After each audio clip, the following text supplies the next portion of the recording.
"Dad, I'm thinking of getting married." Suddenly, my son, Matthew, said this. It was a truly ordinary Sunday morning. I was eagerly waiting for the French toast my wife, Linda, specially makes on Sundays while skimming through the newspaper. Matthew is Linda's son from a previous relationship, and we are not related by blood. For your information, this is my first marriage, not a remarriage, and I married Linda, who already had a child. At that time, Linda had already given birth to Matthew.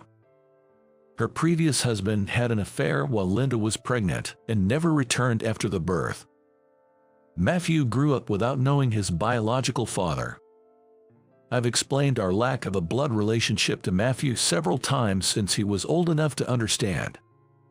After each talk, I would always hug him tightly and assure him, "You are my son." Matthew considers me his real father, and I think of him as my true son. Linda and I never had children of our own. Such things are beyond our control, and there's nothing we could do about it. Linda seemed worried about it and once suggested, "Should we try fertility treatments?" with a troubled look. I responded that it was unnecessary to put her body through such treatments when we already had a wonderful son. It was my heartfelt truth. So, the word marriage uttered suddenly by my precious only son turned a peaceful Sunday morning into a state of panic. "What? Did you just say marriage? Are you talking about getting married?" I lifted my eyes from the newspaper and looked at Matthew, who nodded back with a serious expression. His eyes reflected a firm resolution. "I've been in a long-term relationship. I wanted to introduce her to you both earlier," he said, explaining how it was difficult to find the right opportunity. "As a father, I have to fully embrace my son's momentous decision. Can you tell me a little about her? It would be quite unsettling for both your mom and me to meet her without any information. There's no point in trying to fix it. I will tell my son my honest feelings." Matthew then began to talk hesitantly about the woman he was considering marrying. "Her name is Stephanie. She recently started working as a curator at a science museum. Matthew, an architect, met her by chance at a drinking party. Next weekend, I plan to bring her home. Are you two available?" Linda and I exchanged glances. We thought this would progress more slowly, but it seemed the couple had a different pace. There might be some urgent reason we don't know about. "I'm okay with it. What about you, Linda?" When I asked Linda, she replied, "Of course, it's fine." Her slightly complex smile suggested the mixed emotions of a mother about to see her precious son start his own journey. I may not understand a mother's feelings, but I decided to firmly support Linda. As the weekend approached, our house gradually became more restless and excited. Even Matthew seemed unsettled. Linda was busy with cleaning, tending the flower beds, and planning the dinner menu for that day. I was the only one with nothing to do. So, I decided to immerse myself in work. I'm a curator at a botanical garden. My job involves more than people think, like walking around the vast garden, planning events, and writing lectures. Come to think of it, Matthew's girlfriend is also a curator. Having a common profession will surely provide a good conversation starter. Above all, I'm looking forward to learning what her specialty is. "Tom, what should we do with this document? It says to keep it for 10 years, but it seems like it's about time to deal with it." A staff member, cleaning up a pile of old documents in the corner of the lab, calls out while covered in dust. "It looks like it includes a thesis, partially written though. Was Zoe Brown previously enrolled here?"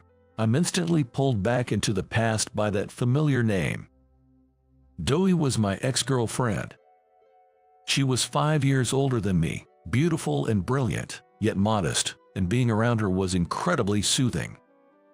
I was drawn to every aspect of her. I remember falling for her with all my heart and soul. During my college years, I spent a summer interning at this botanical garden. Back then, I was a student still unsure about my future path, I joined the internship because I was invited by my girlfriend at the time, whom I had been dating since our freshman year in college. We had a harmonious relationship without any fights.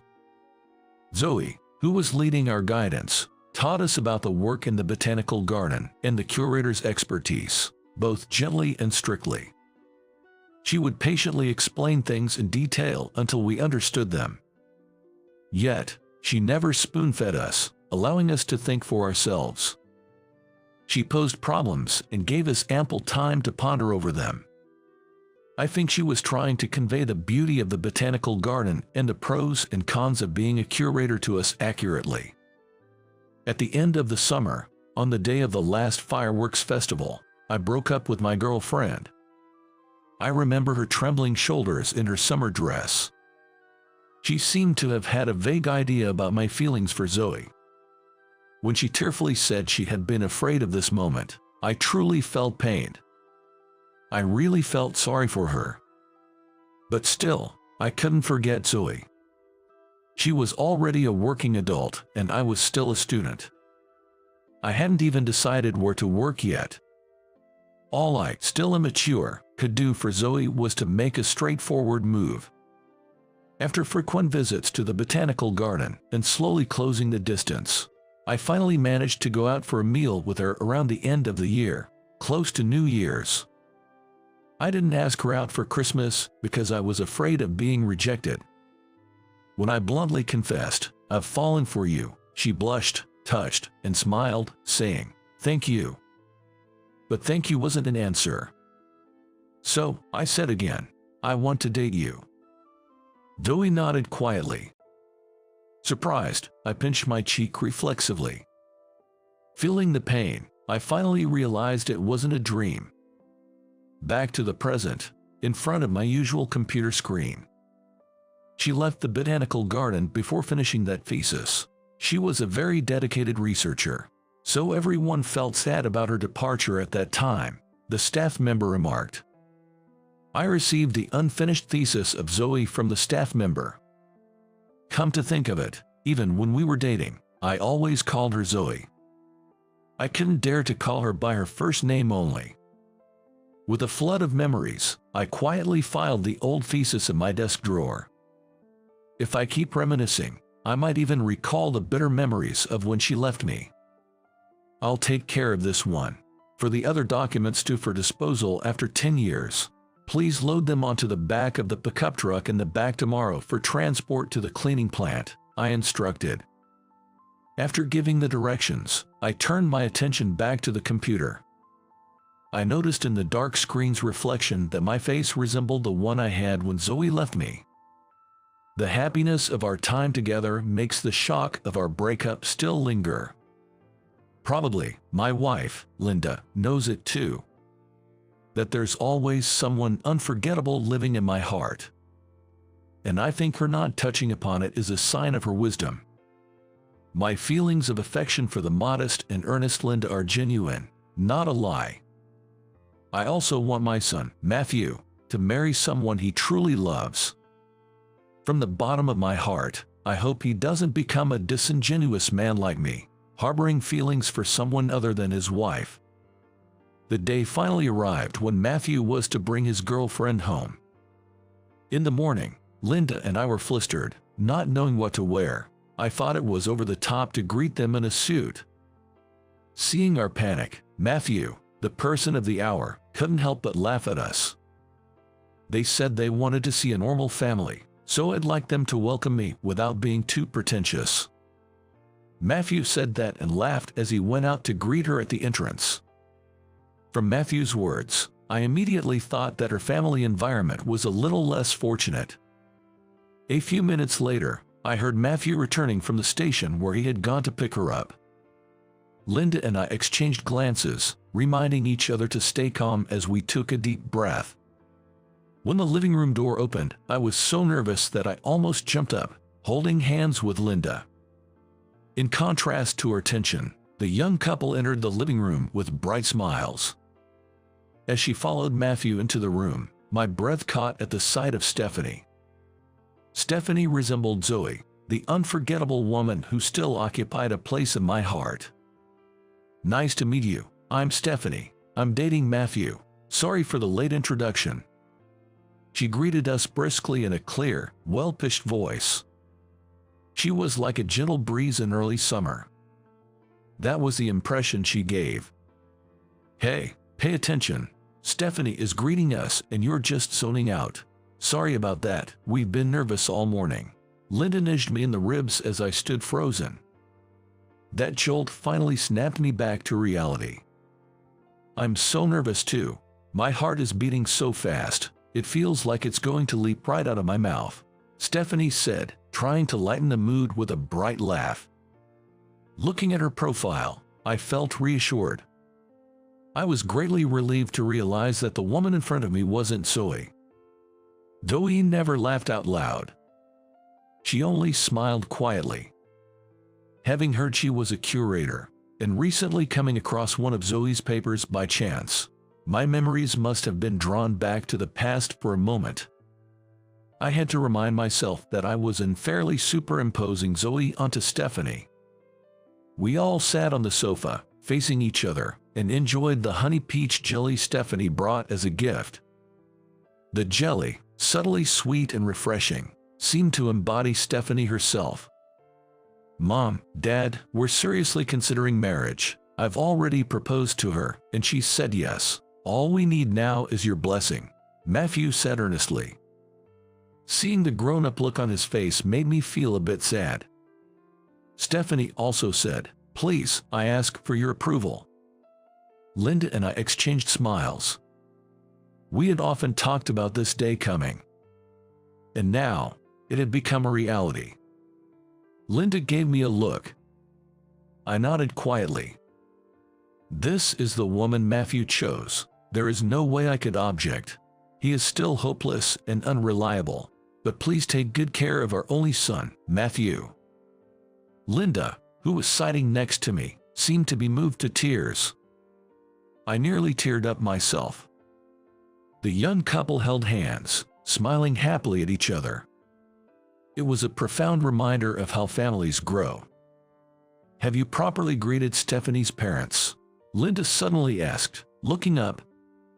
Matthew's expression clouded over slightly as he shook his head. "Even if we bless their marriage, it would be a problem if Stephanie's parents were to oppose it." "Why didn't you greet them earlier? Go and greet them right now." It was Stephanie who stopped me as I raised my voice. She gently placed her hand on Matthew's shoulder, giving him a reassuring look. Then she slowly began to speak. "Matthew did come to greet us properly. Although we couldn't meet face to face, he promised to make me happy in front of my parents' graves. Seeing that, I decided to marry him. It seems her parents had already passed away. I wish she had told me such important information earlier." Matthew sometimes omits crucial details. "I'm sorry, I didn't know. I didn't mean to bring up such sad memories." Stephanie shook her head at my words. Then she smiled, saying, "It's all in the past now." Her resilience is indeed admirable. I smiled at Matthew, thinking he had chosen a fine woman. Hope is not rude to ask this, but you don't have to answer if you think it is. Still, if you don't mind, could you tell me what attracted you to Matthew? To change the subject from her parents, Linda spoke up. Stephanie looked at Matthew, smiled slightly, and replied, "His awkwardness, earnestness, kindness, it was how he made me feel like I had to be by his side. He gave my life a sense of purpose." Her words made me feel a sense of déjà vu. And for a moment, everything in front of me turned white. I never expected to hear the same phrase on this day. My hand holding the glass started to tremble. Matthew, oblivious and in high spirits, didn't notice my change. Somehow, I managed to maintain my dignity as a father.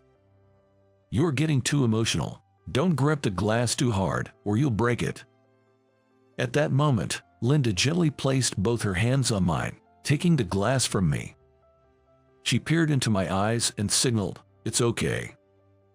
People say you should marry someone who loves you more, but I think women's true feelings are different. I felt the same way. As she quietly placed the glass on the table, Linda gently started. "What do you mean?" Stephanie looked a bit anxious, as if she had said something wrong.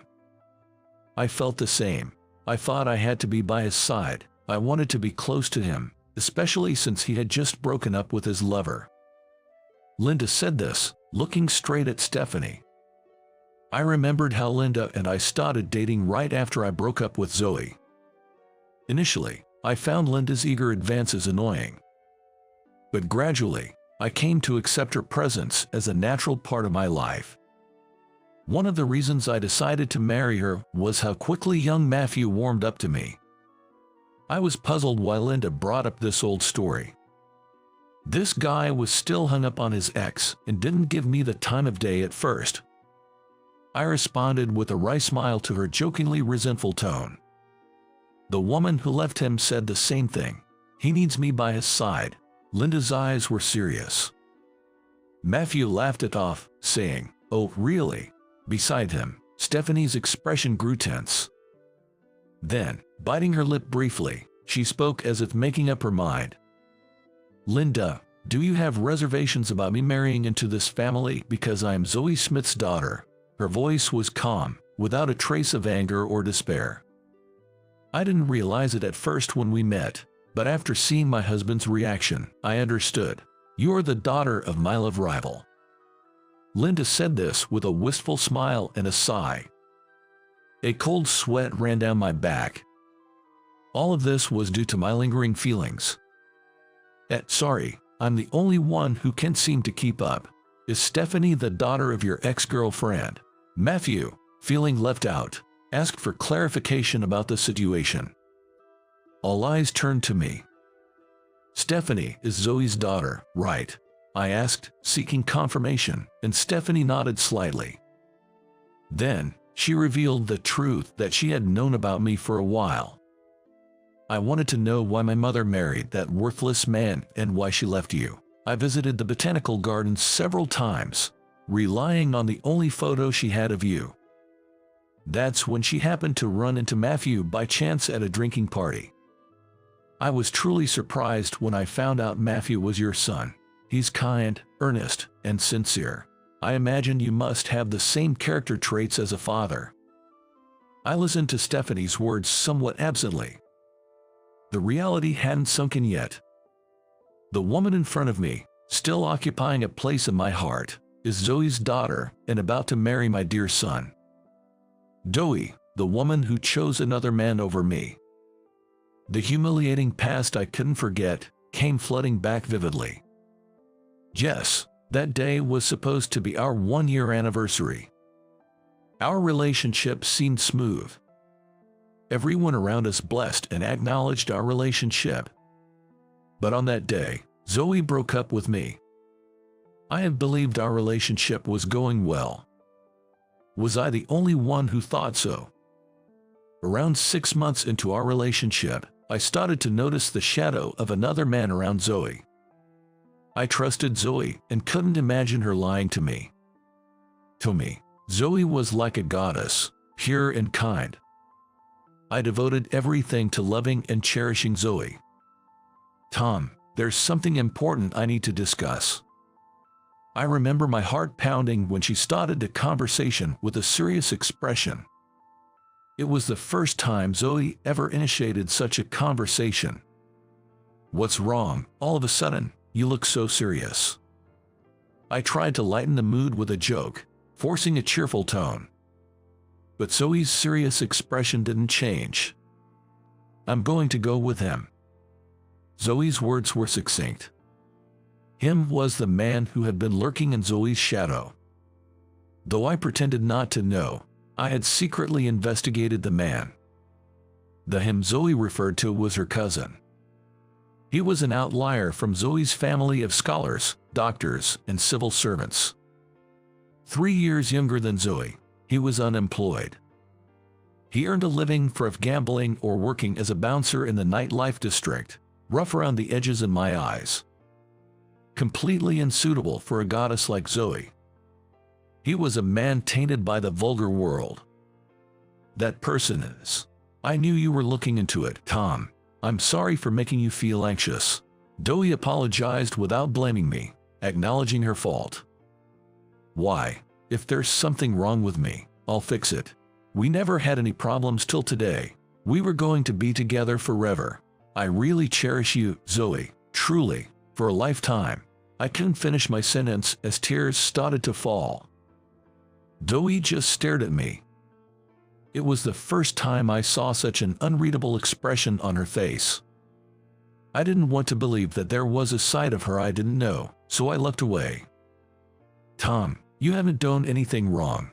I understand that you cherish and love me. You're reliable and have a vision for the future. A commendable person. You'll definitely become a good citizen, but he needs me by his side. The person who needs me the most in this world isn't you. It's him. Zoe's unexpected words hit me like a blunt force to the head. Despite my love reaching her, and despite a future where I could lead a decent life being visible, why did Zoe? Wait, I need Zoe too. I want her to be by my side always, to be happy with me, always smile with me. I pleaded desperately. Zoe sighed softly. Is that the kind of person you want me to be, Tom? I'm a person with flesh and blood. I'm not just someone who smiles kindly. Zoe's words made me freeze and unable to move. Because I thought I had been fooled. She turned her back on me, saying goodbye. I watched blankly as her long, soft hair swayed on her small back, getting further away. That was the last of me and Zoe. My father was a worthless man. He never held a steady job and was obsessed with gambling. It was my mother who supported our life. I've always thought that I would never marry a man like him. Lost in these memories, I was jolted back to reality by Stephanie's words. It seemed the man indeed lived a terrible life. Then Stephanie began to slowly talk about her parents' final days. Her parents passed away when she was in middle school. By then, Zoe was hospitalized, deteriorating in health, while Stephanie was busy with school-approved part-time jobs. Her father, as usual, gambled the money he made as a bouncer, leading a life of ups and downs. One day, Stephanie went to visit her mother in the hospital and realized her father was already inside. Feeling awkward about facing her parents together, she ended up eavesdropping outside the door. My mother said she loved my father. She was sad to leave him first, saying so as she gently stroked his bowed head, like comforting a child. Stephanie recounted. There was an atmosphere between them that even their own daughter, Stephanie, couldn't intrude upon. Stephanie left without entering the room. The incident happened that night. In the middle of the night, her cell phone alarm jolted her awake. She glanced at the time. It was just past 2 a.m. The call was from the hospital, reporting that they couldn't find Zoe. They were searching inside the hospital. Stephanie hurriedly changed and was preparing to take a taxi to the hospital when her phone rang again. This time it was an unknown number. Apprehensively, she answered to find it was the police station calling. In that moment, she realized everything. The police told me my parents' car had fallen into the sea. It could have been an accident, or maybe not, they were vague. But I was sure it was a double suicide. I wasn't crying because my parents were gone. I was overwhelmed with grief and despair for being left behind. I sat at the entrance, crying out loud, Stephanie said. She always felt a sense of alienation, unable to be part of her parents' world. Of course, she received their love, but she sensed a different bond between them. I don't know if it was my father who chose that path or my mother who chose to leave this world. There was no suicide note, but their hands were firmly clasped together, Stephanie revealed. Their joined hands were wrapped in a scarf that Zoe had chosen as a gift from her father. I see. Zoe met such an end. After finishing her story, Stephanie looked straight at us, the couple. To you, I might be the daughter of a hated woman, but I love Matthew. I feel I'm needed by his side, could you please approve of our marriage?" As she pleaded, her small back was trembling. Soon, Matthew sat beside her and said, "I can't imagine living my life with anyone but Stephanie." Seeing the young couple plead, my wife Linda and I exchanged glances. Tears were in Linda's eyes. It must have been a mix of various emotions. "I'm fine with it. I've known about the goddess in my husband's heart even before our marriage.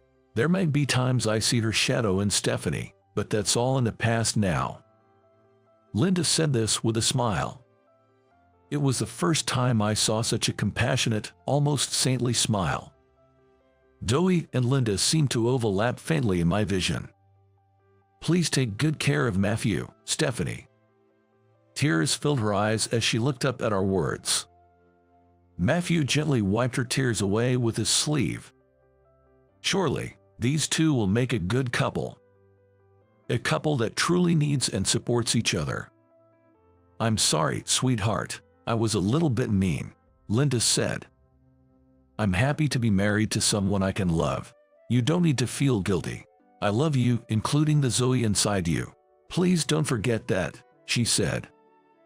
Unexpectedly, these words from Linda began to melt the stubbornness and pride inside me. Despite believing that I am the superior one, that I could have made her happier, those feelings are slowly fading away, along with Zoe's shadow. Before me is Linda, smiling like a saint. "Linda, thank you for loving someone like me," I found myself saying naturally.